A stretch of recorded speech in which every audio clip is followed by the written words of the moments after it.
Okay, so next thing we're going to put in, this is a ornamental red banana, and I'm using it really for the leaves. So I'm going to put it in between the two pomegranate trees here.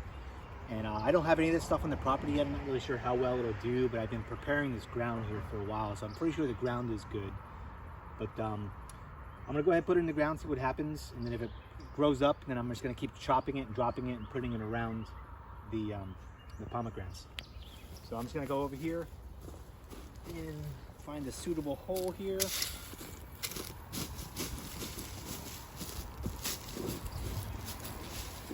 So about a year and a half, 2 years ago, this was all grass, and then we came in and we put down a bunch of wood chips, and it's kind of turning into nice lush soil here.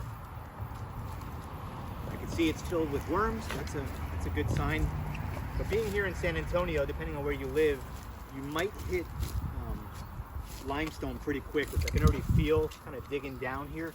I don't think these roots need to go that deep, so we'll give it a shot here. Like, you might be able to hear the shovel. You can hear it kind of crunching in to that limestone. If you want to zoom in here, you can see kind of what I'm talking about.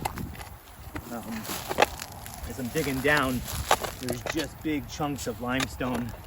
It looks like I'm able to break it up, so that's not too bad.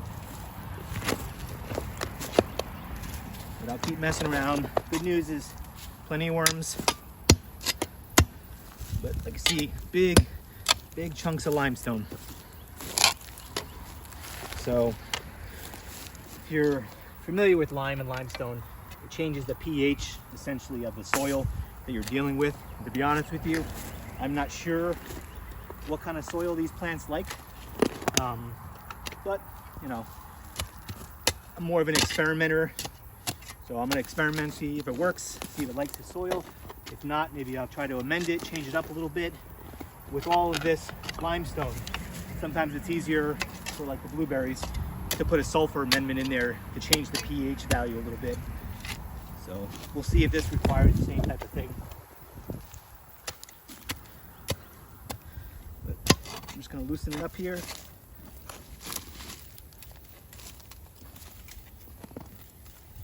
It's not uncommon in San Antonio for snakes to come out of the ground when you're digging.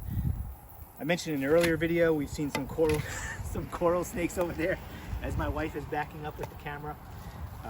So I'm not seeing anything. It's not completely warmed up yet, but don't be surprised if something comes crawling out of here. Right now I just see worms, so that's pretty good. But I'm gonna go ahead and get the water can. Throw some water in there. Same thing with the EM1. I'll throw some EM1 in there and we'll see how that works.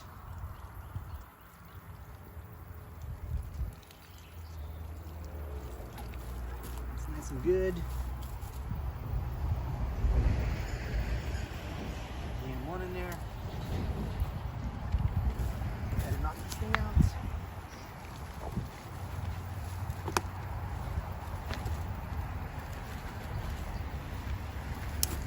Shake up these roots a little bit, loosen them up.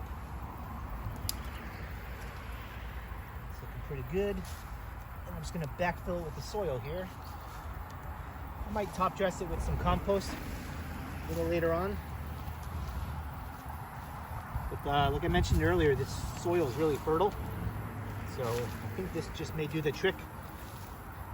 And as long as we keep it watered for the next several days, should be in decent shape. Finish pushing this over. Get rid of some of those rocks.